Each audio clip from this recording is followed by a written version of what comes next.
Tonight on CTV News, pipeline politics.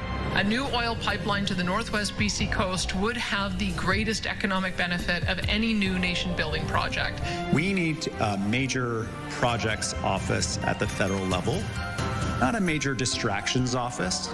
Alberta's plan to kickstart a new oil pipeline. A big no thank you from BC's Premier and Coastal First Nations. My parents and I will always love him dearly, and his death will leave a void in our hearts. A rare retrial for a shocking Gangland shooting that killed a 15-year-old boy. These shots were fired directly into a studio where the radio hosts sit. A South Asian radio station riddled with bullets, the latest extortion violence rocking Metro Vancouver.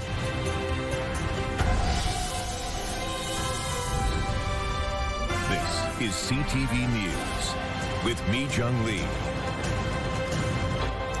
Good evening and thanks for joining us. The war of words between Premier David Eby and Alberta Premier Danielle Smith got testier today. Alberta is proposing a new oil pipeline to BC's northern coast. But Eby is dismissing the project as not real. CTV's Rob Buffum has the story and reaction from BC First Nations. A news conference announcing a new school on Vancouver Island was dominated by a pitch for a new oil pipeline from Alberta to BC's northwest coast. Proposals being advanced from Alberta are just that. They are sketched out on a piece of paper. There is no proponent. It is entirely taxpayer funded. Eby responding to news. Alberta Premier Danielle Smith's government is formally applying to Ottawa's Major Projects Department for the new pipeline. This is not just a question of Alberta's energy.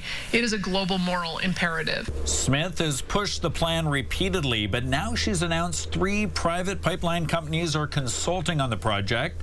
Her province has ponied up $14 million to fund the application, and she expects the feds to lift key obstacles, including emissions caps and the oil tanker ban on BC's coast. She's calling this moment a test of whether Canada works as a country. Because if we can't build with collaboration of the federal government and between provinces, if it's everybody gets to get their products going to market except Alberta, that's not a country. A country is one where we support each other. Coastal First Nations oppose lifting the tanker ban, don't want the pipeline, and say there's been no consultation. They've put the cart before the horse. They've made an announcement before ever coming and having any conversations with us. That already shows a level of disrespect. Asked about previous responses suggesting he was possibly open to a pipeline, Eby didn't mince words. I am being polite. There is no project. There is no bridge to cross unless the Albertan government and the federal Canadian government are committing billions of taxpayer dollars to build this project. Don't mistake my politeness for weakness. Smith fired back, politeness seemingly taking a back seat to escalating pipeline politics. If we had been able to redraw the map at the founding of Alberta, maybe we would have drawn it with a little bit of British Columbia so that we had a port. Maybe Port of Prince Rupert would have been part of Alberta. Well, Rob Buffum joins us live from Victoria. So, Rob, where does this go next? Well, the federal government has indicated that Alberta is indeed welcome and entitled to make this application for the pipeline.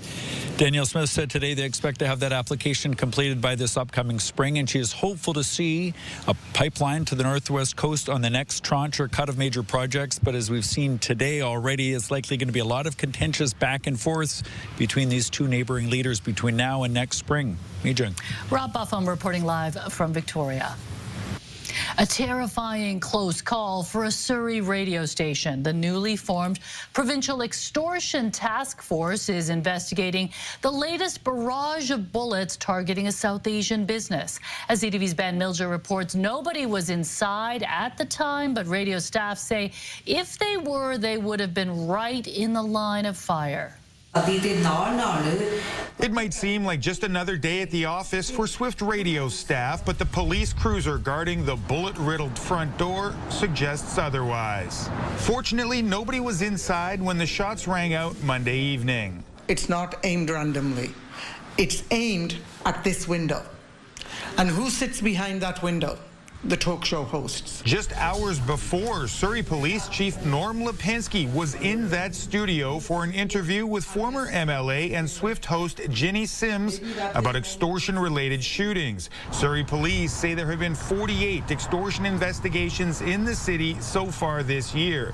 This case has been handed over to the new Provincial Extortion Task Force. Surrey Police and other police agencies have spoken with the owner of the business in the past, and that's what leads us to believe this is extortion related. On Wednesday afternoon, opposition leader Pierre Poilievre raised the shooting during question period in the House of Commons.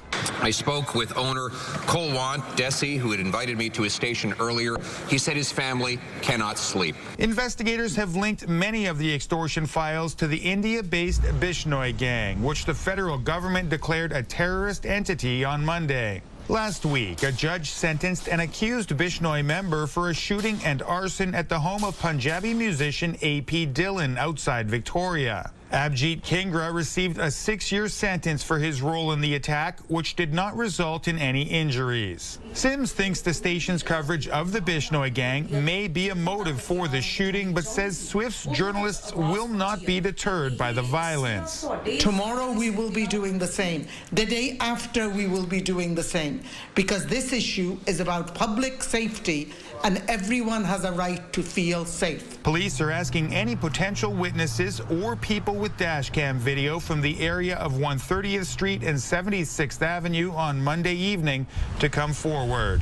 Ben Milger, CTV News, Surrey. The situation is becoming more dire for BC's restaurants and bars.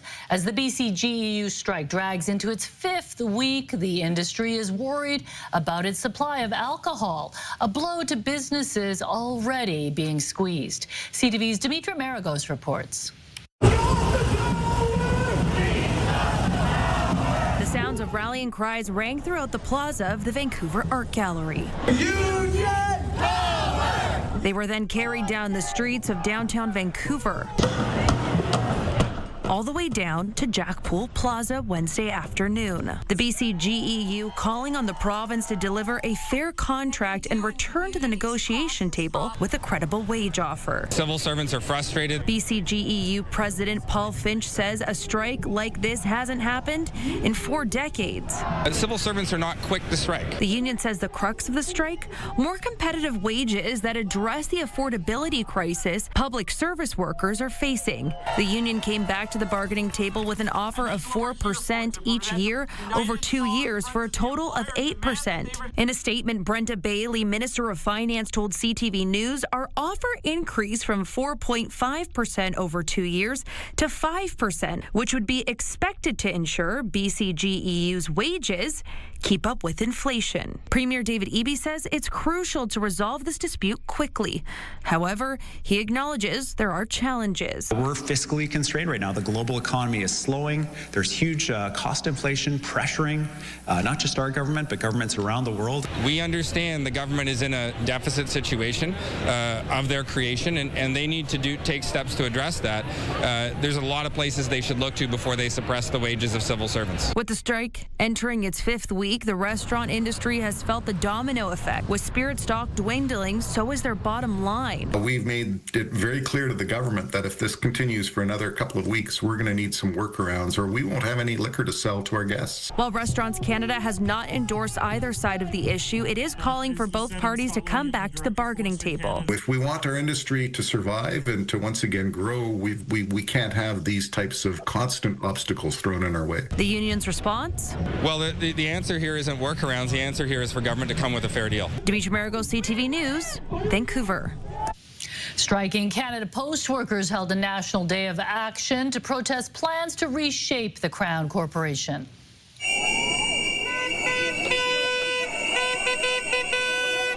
Postal workers have been on strike since last week, just hours after the federal government announced plans for sweeping changes to the way mail is delivered across the country.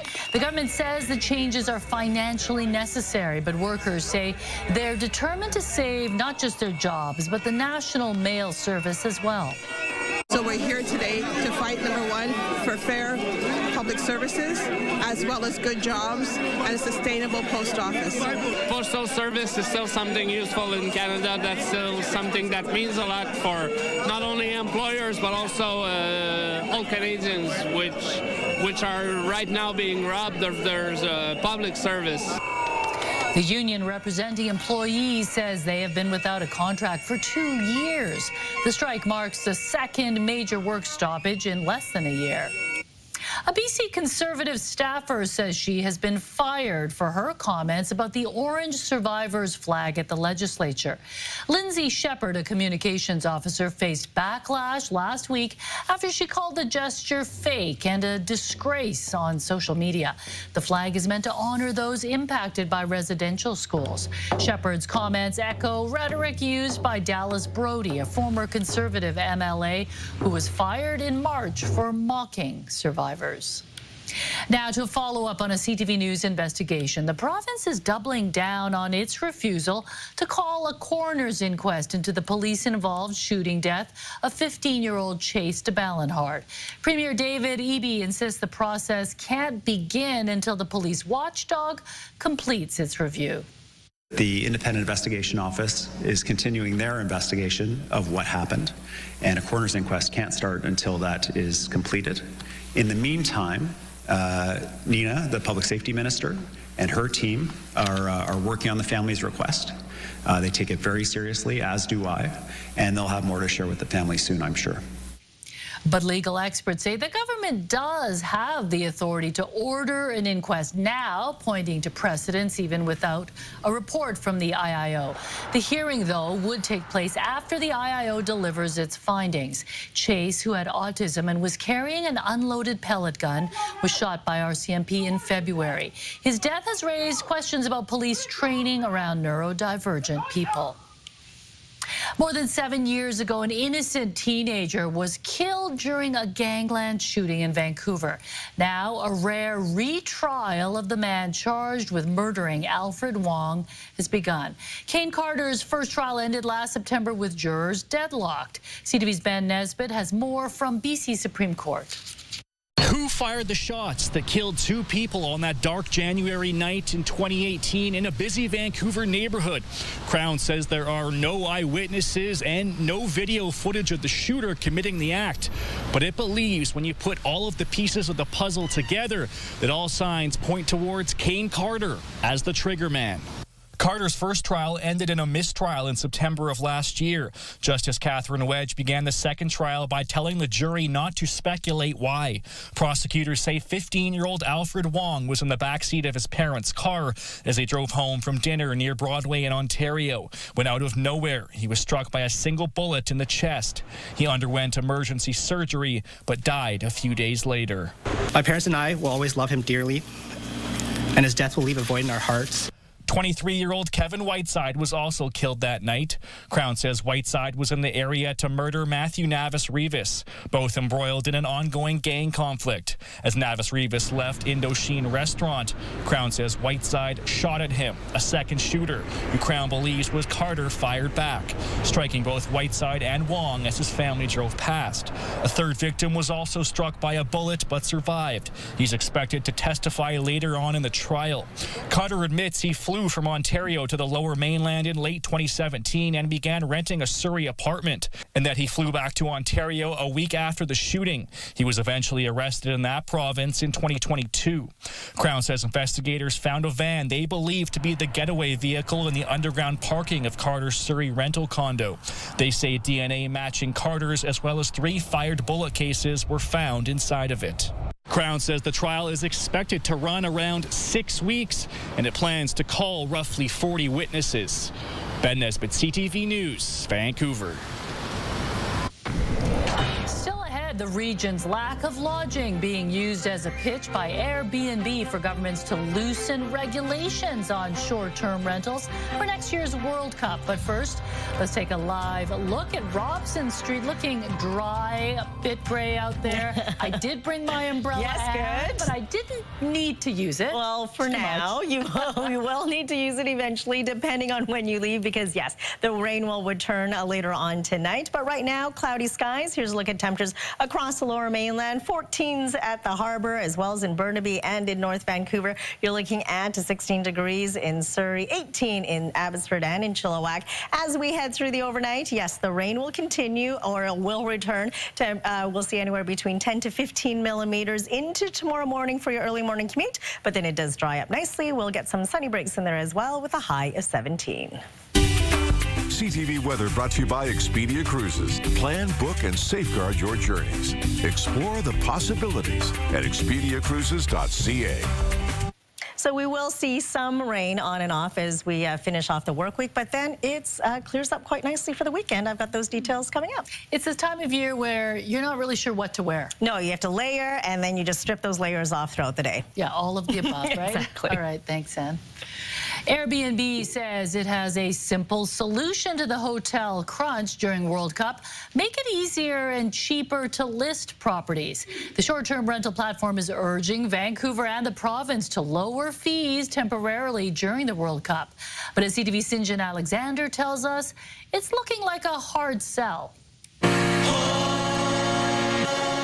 Armed with a report that nearly 15,000 fans won't have a place to stay at the peak of the games, and that Deloitte figures hotel prices are expected to spike some 200%, Airbnb has revealed its battle plan, convince the city and province they need to ease up. We know a lot of people in Vancouver are very excited for the World Cup. We also know there are going to be people that are going to look at that and say, like, I just want to get out of Dodge. I do not want to be in town for this. I am ready to go somewhere else. And we want to make it easier for those people to share their homes. Now, of course, the more bookings on Airbnb, the more Airbnb makes. Even so, there is a severe shortage of hotel rooms, and prices are already sky high. The company is urging the city of Vancouver and the province to reduce the paperwork and fees needed to license a short-term rental. Vancouver, for example, charges more than $1,000 a year. That is a lot to ask people to do for what is essentially maybe 2 weeks that they're going to be hosting over the course of the year. This would only be temporary, she argues, while FIFA is in town. The Premier admits we lack accommodation and says people are allowed to rent out their spaces, but does not sound sold. What we can't do is displace people who work and deliver services in Vancouver to support those activities. That housing is needed. And so that's why we made the Airbnb reforms. And the city of Vancouver doesn't seem convinced either, saying it is not considering any changes to its regulations. If you've got a big major event that runs into all of these challenges, it has knock-on effects. You're going to have other conferences and major events that are going to say, we're not going to come to Vancouver. This isn't a smart place for us to do it. Airbnb figures their proposal is a win-win, but at this point is unlikely to get the ball rolling.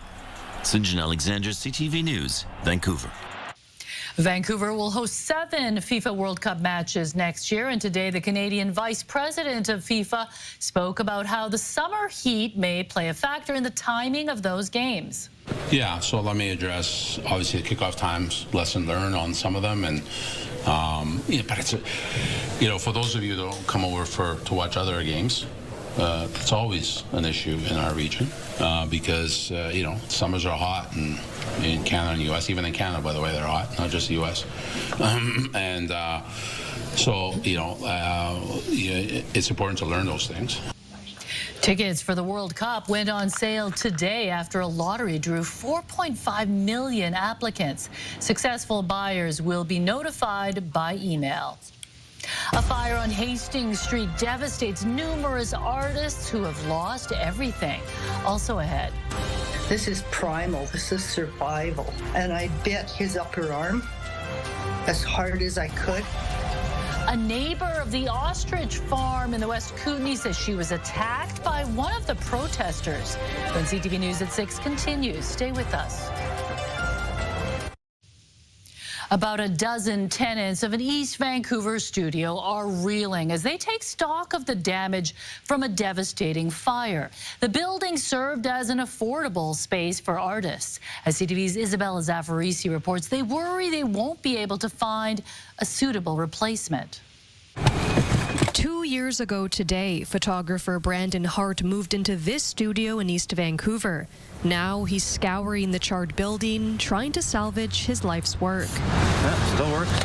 Had a moment where I came outside and I just sat down and I started crying. He says he's lost more than $100,000 in equipment and personal items. I don't know what to get first. I don't know, do I get the charred lights? Do I grab the light stands? Do I grab things, if I can see one of my daughter's toys? Do I, what is the priority? On Sunday afternoon, a fire broke out at this city-owned building near Hastings and Commercial. My wife called me just as I got home in panic as she drove by, and she said that my studio was up in flames. Vancouver Fire says it's under investigation. The building has about a dozen tenants, mostly artists, who say the building will be demolished. Essentially, my entire portfolio is burnt, is gone. The physical samples.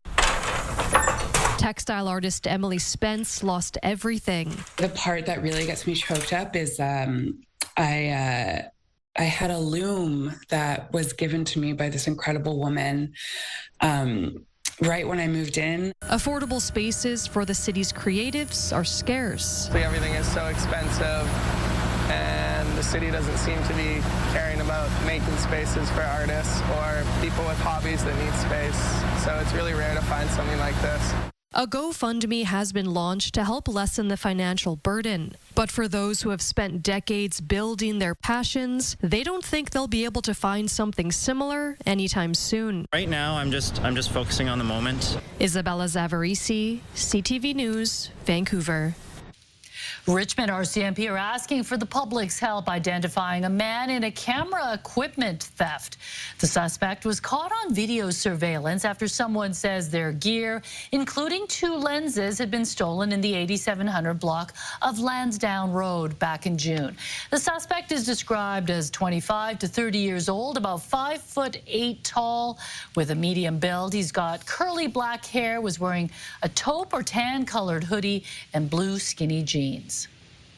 The RCMP is investigating a disturbing incident connected to supporters of an ostrich farm in the West Kootenay. We're dealing with another issue altogether. Mounties have arrested a man who allegedly tried to set fire to an elderly neighbor and her home in Edgewood. They believe he was attached to a protest camp set up to protect the birds from a planned cull by the Canadian Food Inspection Agency. This is primal. This is survival. And I bit his upper arm as hard as I could, and he punched me in the face and knocked me down. The farm's owners say they helped police identify and remove the suspect and that their supporters are not a threat. The cull of more than 300 ostriches is currently on hold. The Supreme Court will decide later this week if it will hear the farm's appeal to overturn the order to cull the birds. 2 people accused of killing a grizzly bear on Texada Island are now facing charges. Court records identify Cody Bevan and Seneca Anthony as being charged with failure to report the killing or wounding of wildlife. Critics say the charges send the wrong message and basically amount to a slap on the wrist. It's okay to go out, hunt down, and kill a species of at risk, and we're only going to charge you with a misdemeanor. Tex the grizzly was first spotted in May after swimming to the island. Advocates say a proposed plan to relocate the bear was ignored far too long by government officials, and that when they decided to act, it was too late. The Vancouver Police Department's Marine Unit showed off its new state-of-the-art vessel today. The R.J. Macbeth was christened with a ceremonial bottle of whiskey. The boat is the third to be named after the World War I hero turned Vancouver police officer who was killed in the line of duty. The custom-built boat features state-of-the-art electronics and safety upgrades and is faster than its predecessor. The VPD Marine Unit responds to nearly 1,000 calls every year. Ottawa rejects a plan to sell 30 beluga whales in Ontario to China. Also coming up. The moderator made some unacceptable comments towards me, which I find very deplorable. An Alberta teen is speaking out after a Conservative Party official said he should be spanked. What else the moderator said? That's ahead. Billy just fell, huh? Oh!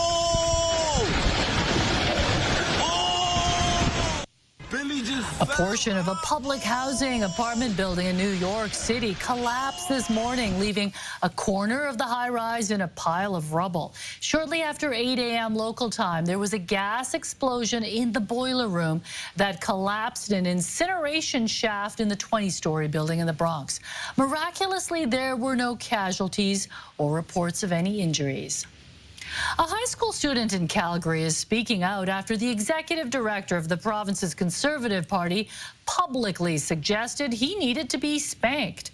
The controversial comment was made at a town hall on Monday after the teen was cut off mid-question to the panel. CTV's Terry Fikowski has more. Evan Lee is a high school student in Calgary and worried about the impacts a looming teacher strike will have on him and his peers. We are especially impacted by it, including things like diplomas, and then we also have to do university applications. The 17-year-old took his concerns to the Alberta Next Town Hall panel Monday in Calgary, but his microphone was cut off mid-question. Why is the government handing out I applaud you coming here to speak. I don't applaud how you're trying to speak. It's not making any sense. But it's a comment from moderator and the executive director of the Premier's office, Bruce McAllister, that sparked boos from the crowd. Your parents should turn you over your knee. Let's go over here. That's rude. I do consider those comments just absolutely unacceptable. McAllister posted an apology on X calling the remarks inappropriate. But the leader of the opposition NDP says this is not the first time he has been unprofessional in the town halls and should be dismissed. Knock it off or I'll ask you to leave. A lot of, frankly, belittling and insulting comments to citizens, which I just find so objectionable and so disgusting. The Premier calls the comment off-colored, but is satisfied with McAllister's apology. You have to engage with people respectfully. That's my expectation of my staff, and I've asked him to do better. The Premier, who sits on the panel, is criticized for not stepping in when it happened. And Lee is disappointed McAllister has not reached out to him directly. He decided to censor free speech, which I thought was extremely shocking and should not happen in Canada. One political scientist believes what happened reflects poorly on the Alberta Next Town Hall initiative. These town halls are designed to support the government. They're not really designed to tap into public opinion or to allow people to speak their mind. But Lee is hopeful what happened to him will spark change and encourage other young Albertans to get engaged. Ignoring today's issues that we youth face is alienating tomorrow's electorate. Terry Fikowski, CTV News, Calgary. Ottawa has rejected a proposal from the Ontario-based theme park Marineland to export 30 beluga whales to China. This is a very difficult decision to make, but it is rooted in the Fisheries Act, and I'm proud that in Canada we do have an act that is very specific around the treatment of whales in particular and how it is not okay to keep them in captivity. Marineland has not opened this year and has been selling off parts of its theme park. In 2019, Ottawa passed the Ending Captivity of Whales and Dolphins Acts and banned the practice of breeding them for entertainment.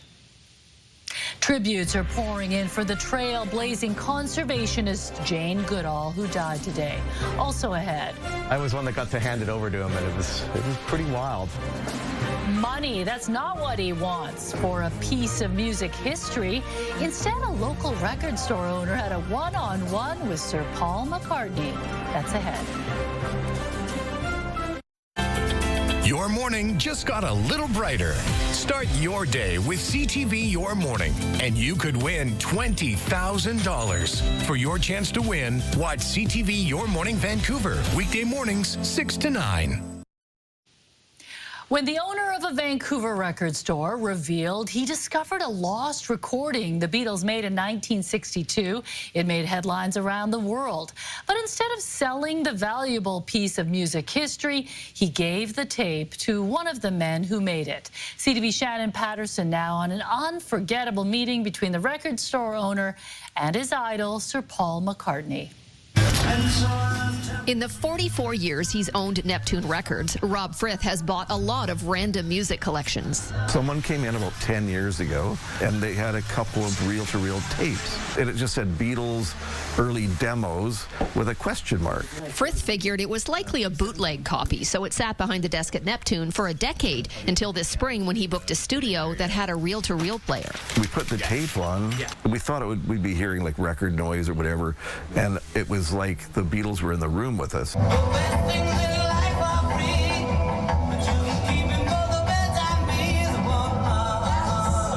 He posted videos of the 15-song demo on Instagram, and the story blew up. What we determined after researching everything and having it checked by professionals, we had the actual original master tape that the Beatles recorded January 1st, 1962. It was an audition tape for Decca Records. It didn't take long for the story to reach Sir Paul McCartney, who invited Rob and his family to Los Angeles 2 weeks ago, where the Friths would give him the tape in person. I was one that got to hand it over to him, and it was pretty wild. Just weird kind of being like, and here it is. This is stuff that Paul signed for us. While the Friths were asked not to take photos of their meeting, Sir Paul did autograph some Beatles memorabilia for them. We are looking at my signed copy of Sgt. Pepper's. The family had lunch with the superstar and even sat in on a rehearsal session. The four of us got to sit there and have a full set of Paul McCartney and his band playing, and we're the only ones in the audience in the rehearsal space. It was mind-blowing. He came up behind my mom and goes, "Hi, Vicky, how are you today?" And I thought I saw her soul exit her body right about then. The Friths know an original Beatles demo reel could have fetched a tidy sum at auction. And then that tape would have sat in some millionaire or billionaire's basement, never to be looked at again. And, what good is it there? What they got was better than money. I got paid in that I got to meet Paul McCartney. That was good enough for me. Shannon Patterson, CTV News, Vancouver. One of the world's most famous and beloved zoologists has died. Groundbreaking primatologist Jane Goodall gained worldwide fame for her decades of research on chimpanzees in the wild. Through her study of the species, Goodall proved that primates display behaviors similar to humans, such as communication, individual personalities, and the use of tools. In addition to her revolutionary work with primates, Goodall was also a tireless advocate for the environment. She was 91 years old. A new perk for almost all Air Canada passengers starts today. Also ahead. I will never ask you for money. I will never ask you to send anything. Burnaby singer Michael Bublé warns his fans that someone's using his image to try to scam people. That's ahead.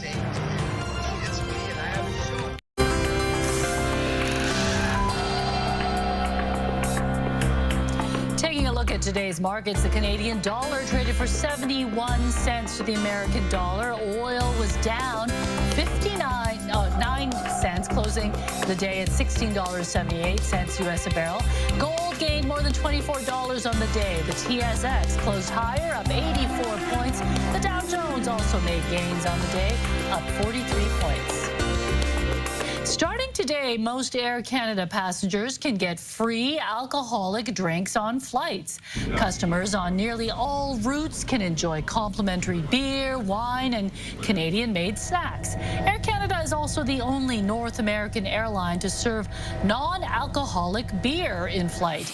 In addition to upgrades to its food and beverage offerings, the airline has also introduced a revamped mobile app, expanded in-flight entertainment, and updated its lounges. There is a new winner for the fattest bear. Chunk, a towering brown bear with a broken jaw, swept the competition. This is his first win after narrowly finishing in second place in 3 previous years. Chunk's weight was estimated at 1,200 pounds. The annual online competition allows viewers to follow 12 bears in Alaska's Katmai National Park on live webcams and cast ballots.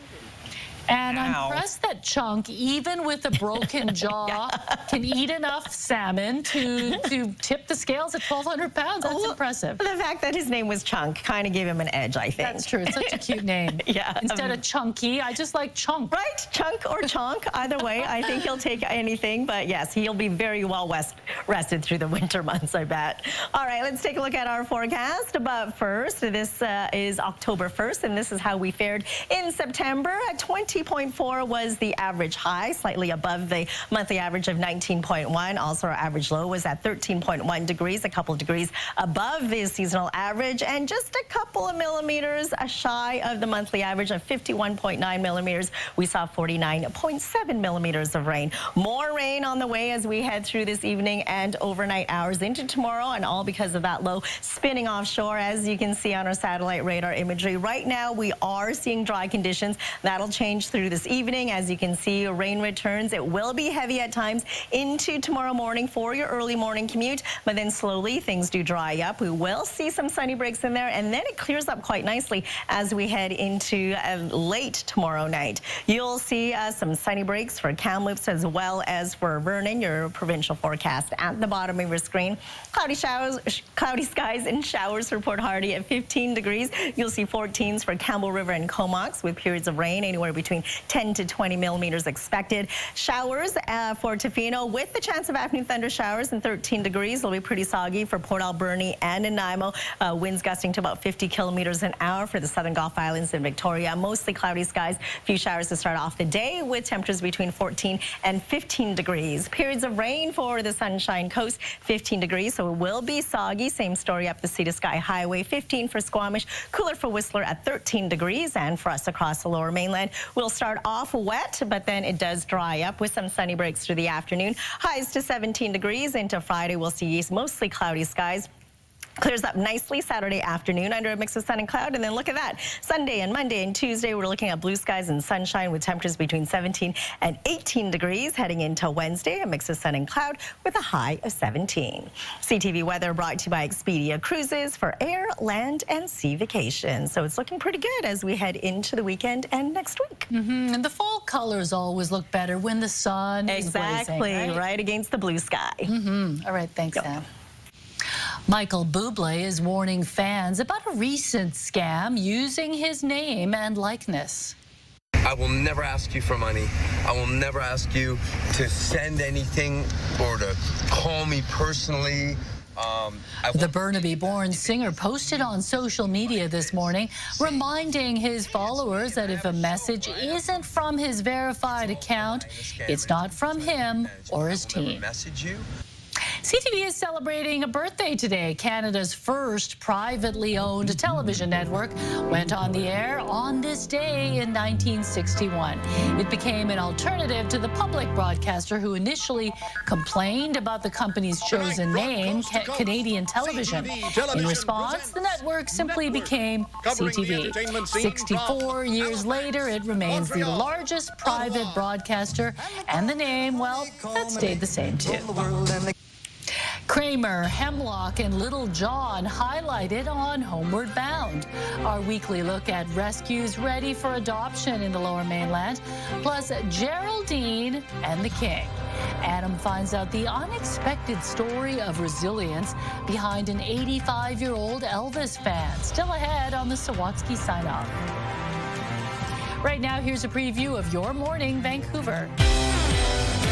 How much will you be spending on Thanksgiving dinner this month? Thursday on Your Morning Vancouver, we're getting a look at the numbers that may have you rethinking what makes it onto the table. Plus, it's World Menopause Month. In a first of a series, we're learning more about the dramatic changes to a woman's body and why exercise alone won't work to address it. We'll see you in the morning.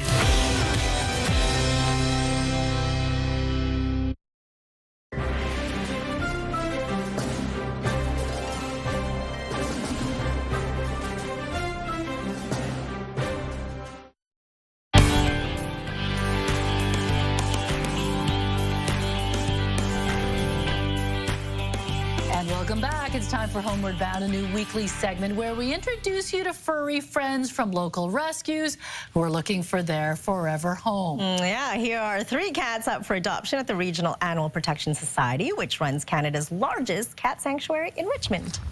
Okay, Little John is a social media favorite with a big reputation and much larger stature than his name might suggest, confident and affectionate. The shelter says he's not aggressive, but can be a bit of a biter. Okay, be warned. He's apparently a bit of an enigma and prefers dogs over other cats and is a foster to adopt. Well, interesting, Little John. All right, if you're looking for a cat that is has a classic feline attitude, Kramer might be the one for you. The 9-year-old is independent and calm with a disdain for other cats and preference for the finer things in life. His hobbies include showing off his impressive tail and lounging in cozy beds. He doesn't show his soft side to just anyone, but is guaranteed to warm up the right match. You gotta earn it.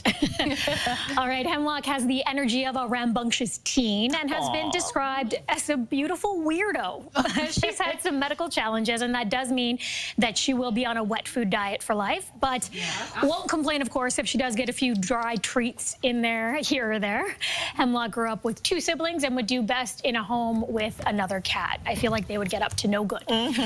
For more information, email info@rapsbc.com or call 604-275-2036. Yeah, we've got plenty of detail on all these. I love them all. Creatures. I've met Little John, He can bite you. Really?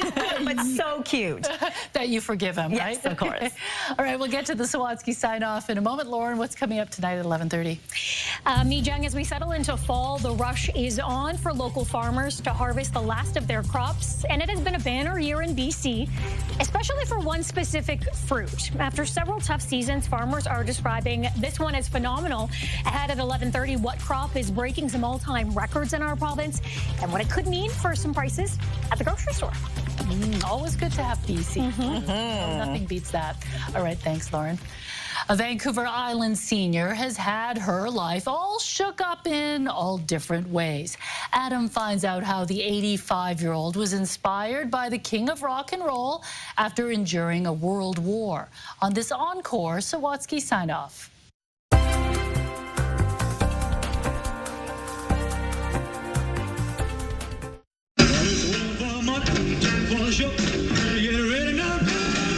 Although she's perpetually playing Presley's music and collecting all sorts of the King's things, Geraldine Bruckle didn't become an Elvis fan until he started appearing in her dreams. And he would say, "Come on, baby." And he put his arm around me, and I thought, wow. And then I woke up. It was so unexpectedly comforting, Geraldine says. She was inspired to paint a life-size picture of him. Because I look at him, and he almost lives, you know. And this is how Geraldine actually lived. That's me here. In the former Dutch West Indies, before the Second World War, before she and her family were forced from their home, separated from each other, and confined to a concentration camp. You're always hungry, so you're going to look for food around dirty places. The sorts of places the then 3-year-old would also find sticks and stones that she would pretend were the people and places she longed to see. You know, I would play on my own because it could take pain away. Well, fast forward to long after the war, when Geraldine suffered a serious medical condition that cut her career in healthcare short. And so I get into a depression. Until, after countless dark days, thanks to a walk on this beach, things turned suddenly bright. Oh, I thought, and I picked it up. It was sea glass glittering in the sun. I was happy, and I wanted to create. And like her younger self had found solace through sticks and stones, Geraldine discovered inspiration through glass and glue, accompanied by a soundtrack provided by Presley. And it makes me happy, and you forget about whatever is bothering you. Which is why Geraldine is opening up her gazebo-turned-gallery to the public, with the hope that her hundreds of sea glass sculptures will inspire others feeling blue, like suede shoes, to get all shook up with joy. To make somebody else also happy by doing the things you're doing makes me feel real good. Adam Sawatsky, CTV News, Sydney. Cool. Cool. Talented woman. Right? That is a lot of sea glass that she has collected. Many did some pretty fabulous finds there, too. Yeah, absolutely amazing. But what I am envious of is her gazebo. A she shed. A little she shed. You've got room in your backyard. I think you should get your own she shed out there. She shed. I like her dance moves, though. Yeah. I think those were top notch. All right, let's take a look at our scenic snapshot for tonight. Yeah, ominous gray clouds above Yale Town. We are going to continue to see that in the next couple of days, and we want to see your scenic snapshot. Thanks, Shelley, for sending that one in. You can email us at scenicsnapshot@ctv.ca. With all this like rain and sun, sometimes the rainbows come out. I saw a beautiful one. Yeah, the other day. So be on the lookout. All right, thanks for joining us. Lauren will be back at 11:30. Good night.